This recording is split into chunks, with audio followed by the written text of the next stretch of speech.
In Luke 16, Jesus says you cannot serve two masters. He goes on to say you cannot serve God and mammon. This is all in the context of verse 1, which begins by Jesus telling a story. A certain rich man had a steward.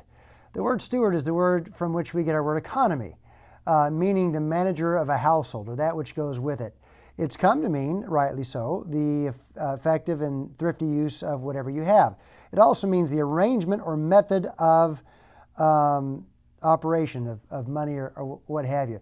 So there's more than one different kind of economy. You know, when we talk about being efficient, that kind of economy, we have a candy bar and an economy size candy bar, or family size candy bar.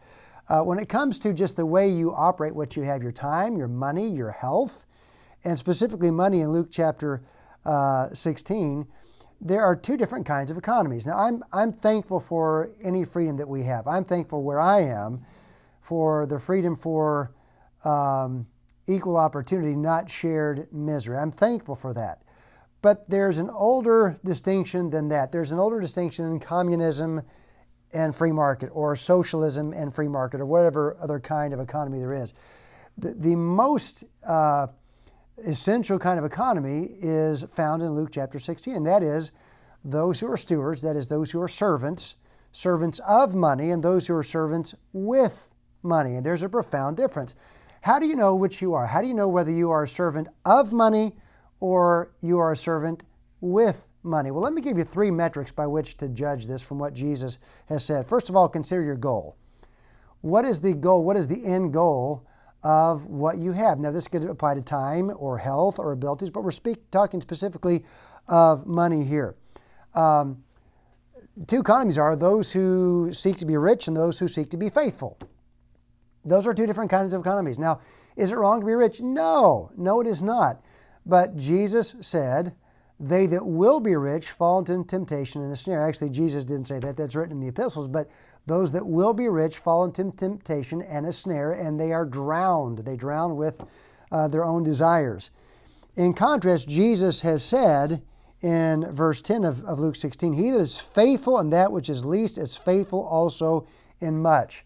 Well, if I'm faithful with what I have, it implies that there's a metric beyond me that decides whether how I'm using what I have, money in particular, is good or bad, whether it's faithful or unfaithful, whether it's wise or unwise, as Jesus talks about in previous verses.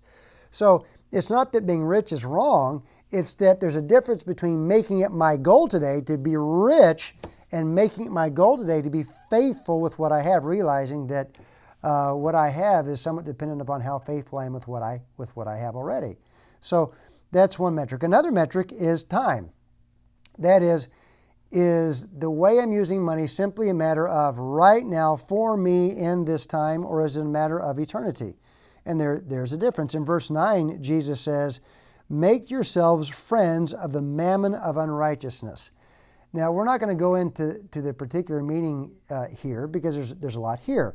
But what I want to show you is that he says that when ye fell, they may receive you into everlasting habitations. He's talking about using what you have, specifically money, for an eternal purpose. If every goal I have regarding my money is in time, in my lifetime, it means that it ends with me. And it means that the primary goal is me and mine. Now, it's not wrong to plan. It's not wrong to save. It's not wrong to spend. It's not wrong to plan for your children, those that come after you. But what I'm saying is, if everything I'm doing with what I have has to do with right now and me, that is very different than planning for beyond me, planning for beyond now, planning for eternity. So there are two economies here. There are two different kinds of stewards. Those who are servants of money and those who are servants with money. Let me give you one more, and that is the focus. Is my focus of my money, for instance, about mine, or is it about what belongs to another? Sometimes I'm serving money when I think I'm serving, or rather I am serving money when I think money is serving me. If I'm always thinking about how I can get more, and that ends with itself, then it's not really money that's serving me, it's me, and I am serving money. On the other hand, when I realize that everything I have belongs to God, and it belongs to another, that changes the complete complexion. No servant can serve two masters, for either he will hate the one and love the other, or else he will hold to the one and despise the other. You cannot serve God and mammon. So, who calls the shots? Who calls the shots in my life, the decisions I make? Money is a consideration, just like my health is a consideration, just like time is a consideration, just like the gifts I have. These all comprise the considerations I may make today. But when Jesus in the first verse talks about a rich man who had a steward, I'm the steward, you're the steward, whether we be wise or unwise. Who would be the rich man? Well, I don't think there's a direct parallel in this account specifically of God, but the truth is, if there's a rich man in my life, it's God. If there's a rich one in your life, it is God. And the one you trust is the one who gives to you.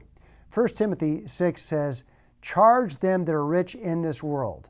Now, every word in this verse is instructive. In this world. That they be not high-minded, nor trust in uncertain riches. Nothing is more uncertain than riches. They have wings, they fly. I have them one day, I don't have them the next day, I have them the next day. Charge them that are rich in this world that they trust not in uncertain riches, but in the living God who richly giveth us all things to enjoy. In the context of 1 Timothy 5 and 6, there were false teachers who begrudged money and marriage and food, all things that we can enjoy. The things I'm wearing right now, the things I'll be using today are because of money. I enjoy being married. I enjoy food. I enjoy it every day. I should enjoy life and enjoy those as things that are not ends unto themselves, but things that are a gift from God. So in short, there are two economies. It's not as if there's socialism and communism and free market and capitalism. There may be different kinds of economies in the world, but there are two innate, intrinsic, from the beginning economies, ways you can steward what you have. Are you a servant of money, or are you a servant with money of God?